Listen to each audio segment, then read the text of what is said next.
Obviously, I have not read the text of the meeting, so at least I do not know what was actually discussed.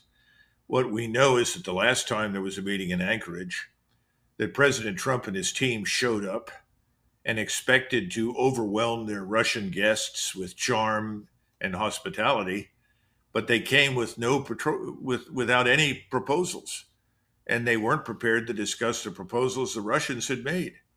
And so the Russians said very well, and they outlined once again their position. And there was no discussion because the Russians have made it very clear what they think and what they want.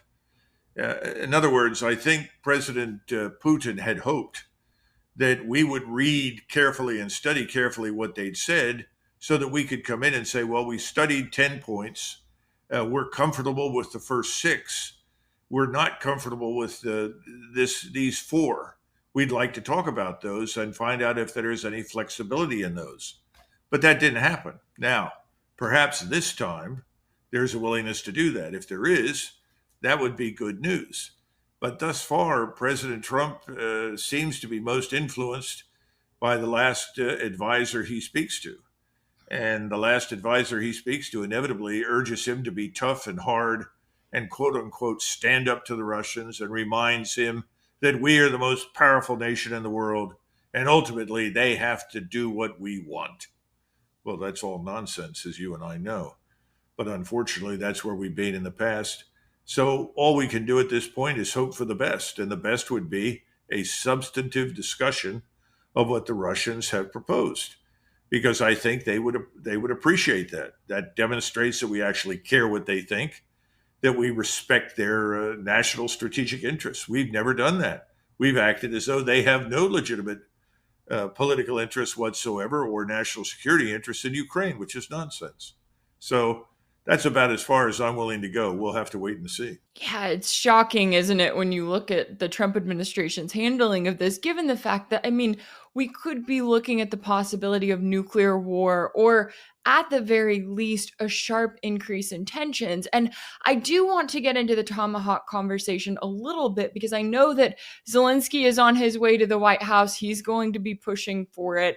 And as Russian President Putin has been pointing out, he's like, look, if the US introduces Tomahawks into this war, it's not going to change the balance of power on the battlefield. The US apparently doesn't even have that many to send, but it will show Russia that the US military is directly involved in each attack on Russian soil because that is what is required. So, why then do you think we've even had a conversation about Tomahawks being introduced into this conflict and that it has been front and center for the last few weeks now? Somebody mentioned it to President Trump. President Trump really knows nothing about the Tomahawk missile. Perhaps he knows something now, and he suddenly realized that the Tomahawk is by no means a silver bullet. The Tomahawks come in three variants. One is air delivered or air launched, the other is sea launched. Those are not usable on the ground in Ukraine. In other words, the only way they could be launched would be if we provided bombers and air power to launch directly at the Russians. So the only real option is a ground launched missile system. Now, that system is very unique. It's very different from the other missiles insofar as the warhead is concerned. I can't go into great detail about it, but it's a 3,300 pound warhead, which it packs an enormous punch, but it has to be fired from the back of a truck. Now, there is a possibility that you could put the system into a 40-foot container. The container could be loaded onto a rail car or be on a barge in a river, I suppose. But in the final analysis, and this is what I think President Putin may have stated very categorically to President Trump, and hopefully he listened, the Russians are not stupid. We are going to have to conduct the mission planning and execution. In other words, you're going to have U.S. military personnel on the ground, presumably from the U.S. Army, or contractors from Raytheon, Lockheed Martin, or Americans not in uniform, temporarily not on active duty. I mean, whatever you could do, but it has to be American. And the Russians will regard that as an act of war and respond accordingly.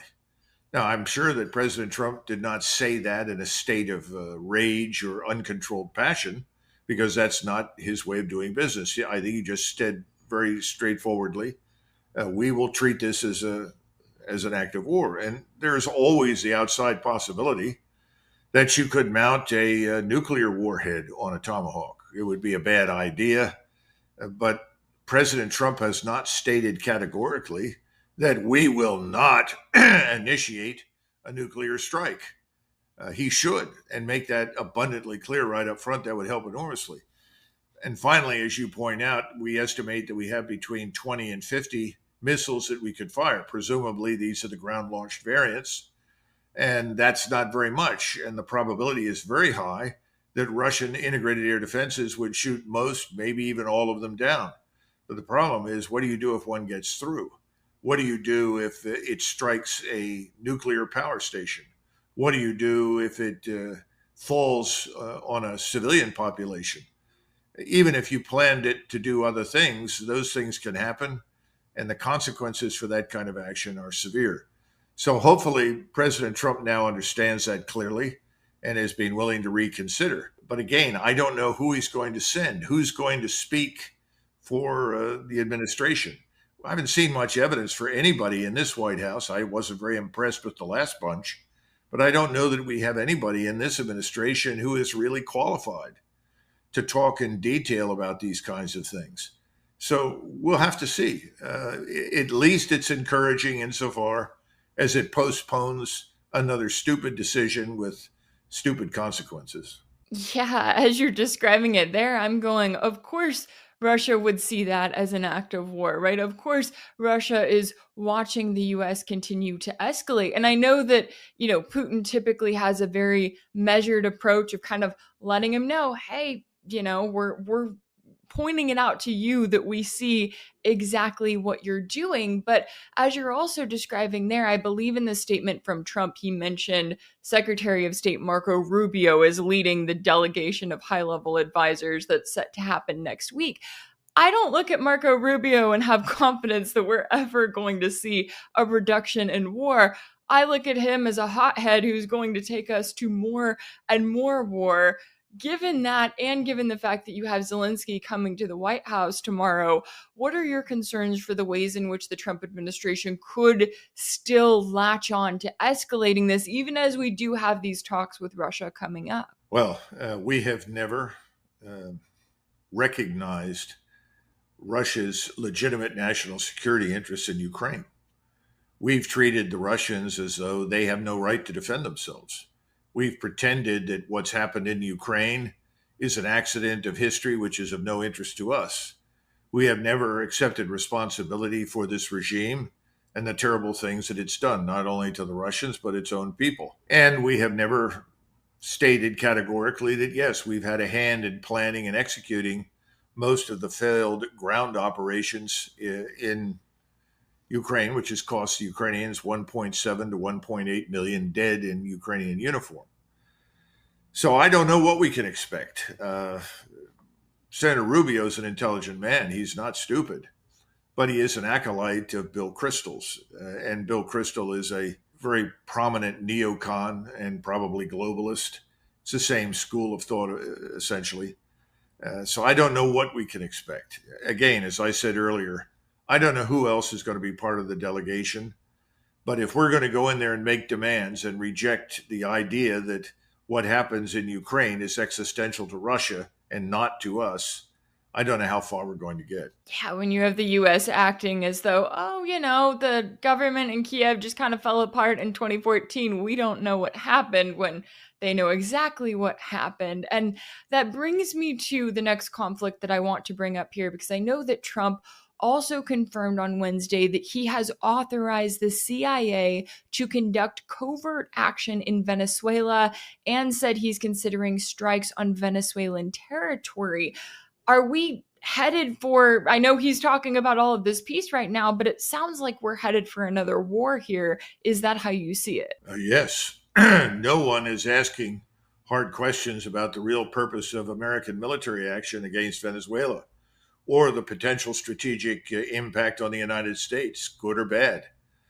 Most people in the Senate seem to privately think, well, Venezuela could be an opportunity for Washington to recover trillions in wealth squandered on failed U.S. military interventions in the Middle East and Ukraine. In fact, when I listen to people talk about Venezuela, they sound as though they're ready to climb into their Viking boats, sail down to Venezuela, steal everything that they need and want, without regard to what happens to the population, because all they talk about is Venezuela's oil and gas, its gold mines, its emerald mines. There isn't much discussion, frankly, on the Hill or inside the Beltway about the alleged role that Venezuela plays in drug and human trafficking, because, frankly, it's very small. Colombia is much more heavily involved, as is Mexico. So the notion that we're going there is going to have some sort of impact on drug trafficking that will benefit us is very much open to debate. I guess the bottom line is, if you go back, you'll find out that Paul Wolfowitz, in testifying to Congress, said that Iraq's oil would ultimately pay for the war and the occupation of Iraq. None of that happened. It was a complete failure. And we went into the hole to the tune of trillions of dollars. So I think anybody who asserts that we can arbitrarily enter that country or bully that country with the goal of taking their resources and getting away with it is very wrong. I also worry about the ramifications in Latin America. We're not exactly popular in Latin America. We can go through that history. I don't think going into Venezuela will help us. In fact, I think it could become a cause around which much of Latin America rallies. We end up dealing with hundreds of thousands of paramilitaries from various parts of South America, including Brazil and Colombia, that'll pour in there to help fight us. And I'm not talking about weapons designed to sink ships at sea. I'm talking about letting us come into the country and then killing us in great numbers the longer we stay there. I don't know, but I don't see any evidence for clear thinking. I don't see any evidence for debate.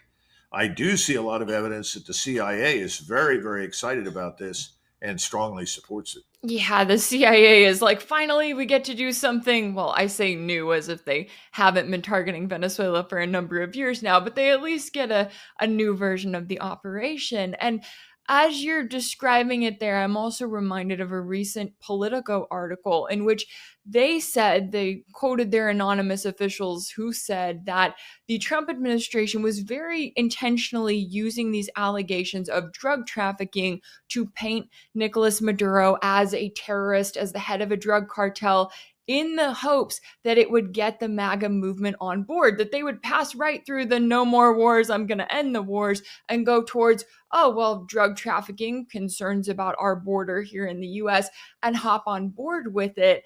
How do you see that potential strategy and really what it means for the American people who have said, look, we don't want more endless wars? And it sounds like that's another one that the US could be getting directly involved in. Oh, I don't think there's any question about that.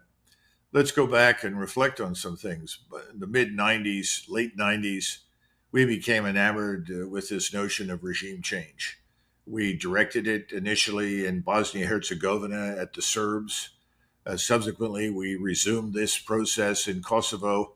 All of it was designed to remove Milosevic. As you'll recall, he was the cause celeb at that point. And we thought that we would end up running Yugoslavia the way we ran the Philippines, with some governor general sitting in Manila, only this time he would sit in Belgrade. None of that worked. It cost us a lot of money. And even though we had very smart people in the Clinton administration who opposed this, one of whom was Secretary of Defense Perry, who said, let us not get involved in anything which requires us to maintain a permanent ground military presence.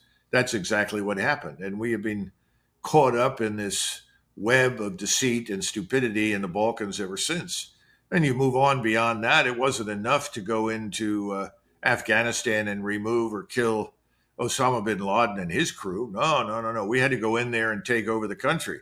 We had to remove everyone who was in power, and then the country would improve and get better and ultimately become a feather in our caps. And we all know how that ended. Simultaneously, we go to Iraq, and again, we have to remove the regime. It wasn't enough to say, give us, Saddam Hussein's head, and you three or four generals, you're now in charge of the country, and you'll coordinate with the United Nations for elections, and we'll help you as we can. But no, no, no, no. We had to dismantle the government, dismantle the army, dismantle the administration. We all know how that worked out. And we wanted the same thing under Biden when it came to Russia. It was not enough to find a solution that would end this terrible war. No, on the contrary, we wanted the war because the war was supposed to remove President Putin from power. And in fact, that wasn't enough. We wanted to effectively rape Russia, steal its resources, divide it, balkanize it. That hasn't worked. So we then turned our attention to supporting Israel in its bid to destroy Iran. But the real point in Iran was, once again, regime change and then balkanization. Turn Iran into some imitation of Syria or, destroyed Lebanon. And now we're talking about Venezuela. Why do we want to remove the regime? Because the regime is a heinous criminal that is killing millions of Americans? No, that's nothing to do with it.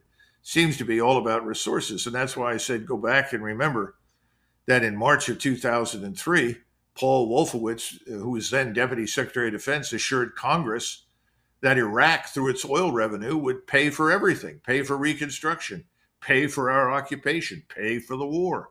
I think we're headed down the same road.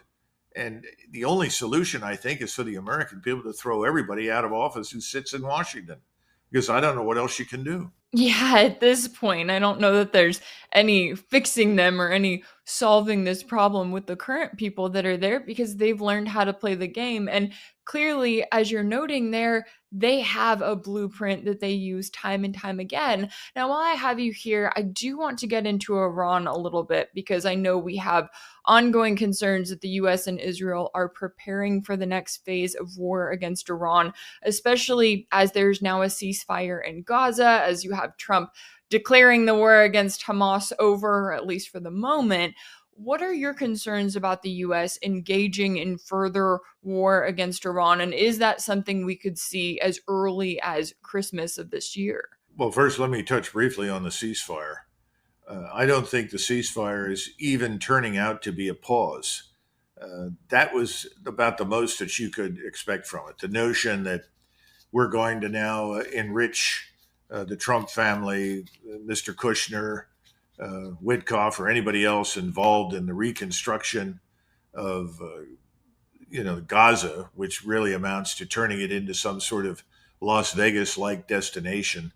I think the probability of those things ever happening is very low. But I do think people have actually maintained those fantasies. But I don't think this ceasefire is going to last. And we already had, within the first 24 hours, 7 Palestinians killed. The Israelis were trying to withhold aid, and only under great pressure have they allowed 600 trucks to move aid and sustenance into Gaza. I don't think this war in Gaza is over. And as I said, we might see a pause, but that's about the most that you can expect. In the meantime, President Trump has stated, I think just within the last couple of hours, that if the people of Gaza won't respect this ceasefire, and I don't know why he said that, but he did, then he says, I guess we'll have to kill them all, which of course is very Stalin-like. Stalin believed in prophylactic justice. Kill the citizen before the citizen gets a chance to commit a crime. That's what it sounds like he wants to do in Gaza, which may be music to Mr. Netanyahu's ears, but I think is reprehensible from the standpoint of an American citizen. I can't imagine why anybody would want that. Now, having said all that, let's now touch on Iran. The preparations for war with Iran continue, both on the U.S. and the Israeli side. We are positioning assets at sea, air assets in close proximity, concentrating tankers, all the kinds of things that we've seen in the past. So I think there is a very definite readiness for war. Now, what's the pretext for war with Iran? I don't know. Is it going to be a false flag?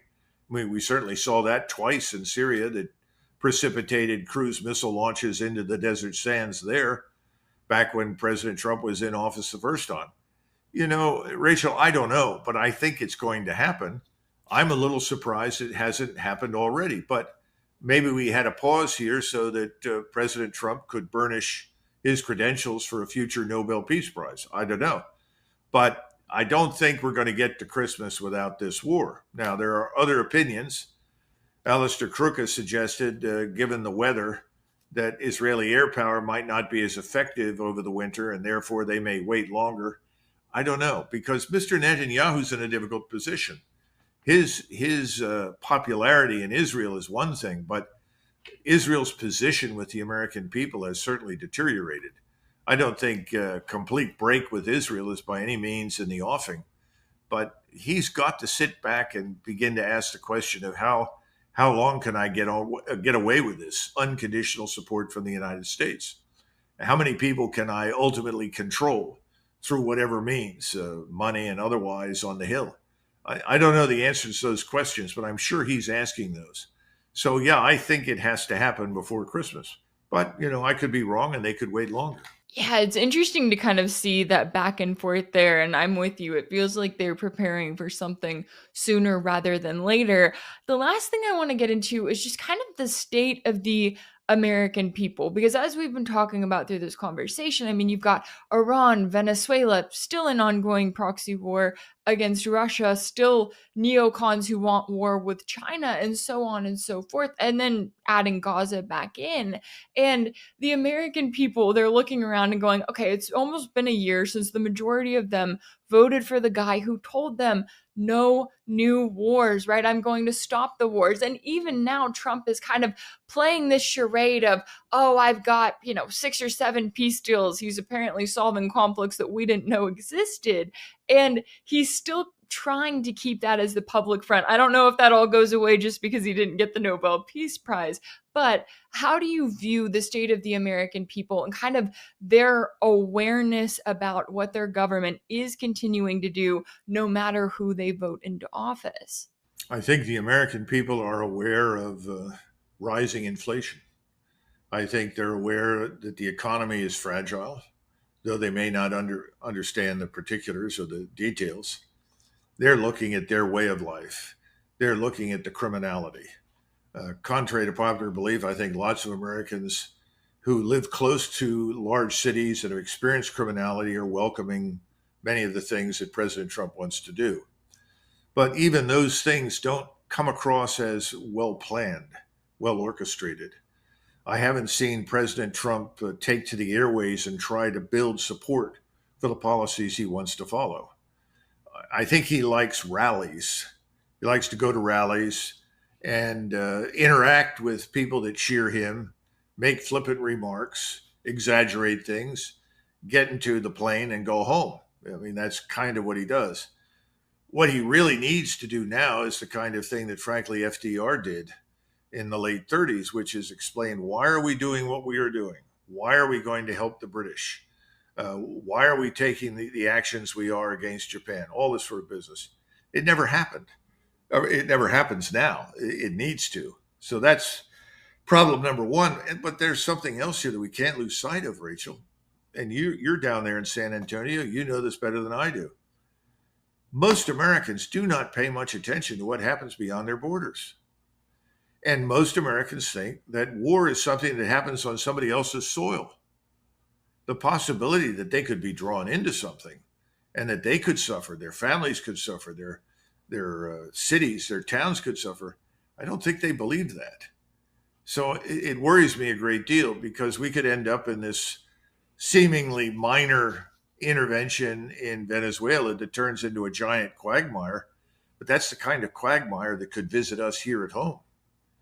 And that quagmire could ultimately find common ground with other problems overseas.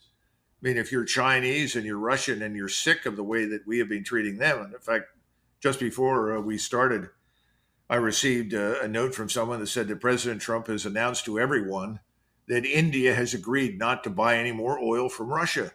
But then the spokesman for the Indian government said, that's nonsense. We're going to buy oil and gas from Russia. We don't know what he's talking about. I don't know what's going on in the White House. I often think they're disconnected from strategic reality. No one's asking any hard questions. What are we doing? Why are we doing it? What's the purpose? How do we plan to proceed? What's it going to look like when we're through? What's the strategic impact on us? Not next week, not before Christmas, long term. You know, everything is short fused. You know, President Trump loves optics. You know, that's what you saw in front of the Knesset. He just said, "Oh, we got a great ceasefire, or everything's coming up roses. We're going to have peace. Everything's going to be wonderful." Then he turns around a day later and says, "Well, if the Gaza residents aren't going to go along with this, well, then I guess we'll just have to kill them all." Thank you, Joseph Stalin. That's not something I would have expected to hear from an American president or anybody in the Western world. So I don't have a good answer. Yeah, it's very telling, and I think a good reminder to kind of keep in mind as we're watching Trump that this is the way he tends to do things. He'll go from one extreme to the next. And so, even bringing it back to where we started, looking at the upcoming talks with officials from Russia, an upcoming meeting with Putin, while yes, that looks like it could be a step in the right direction, you also never know. And I think it goes back to what you were saying about these officials living in a bubble here in the US. It's not going to do them well long term. There is certainly a lot at stake here all around. And I really appreciate you taking the time to join me today to break down all of the latest here. Retired US Army Colonel Douglas Macgregor, a defense and foreign policy analyst and former Pentagon advisor. Thank you so much for your time and insight.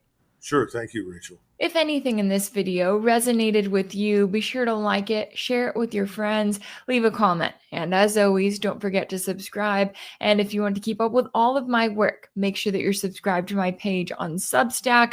That's rachelblevins.substack.com. That's where you'll find ad-free videos and new weekly episodes of my exclusive series for paid subscribers called Sanctioned. You can also check out Sanctioned over on my page on Patreon. That's patreon.com/Rachel Blevins. As always, thank you all so much for all of your support, and I'll see you next time.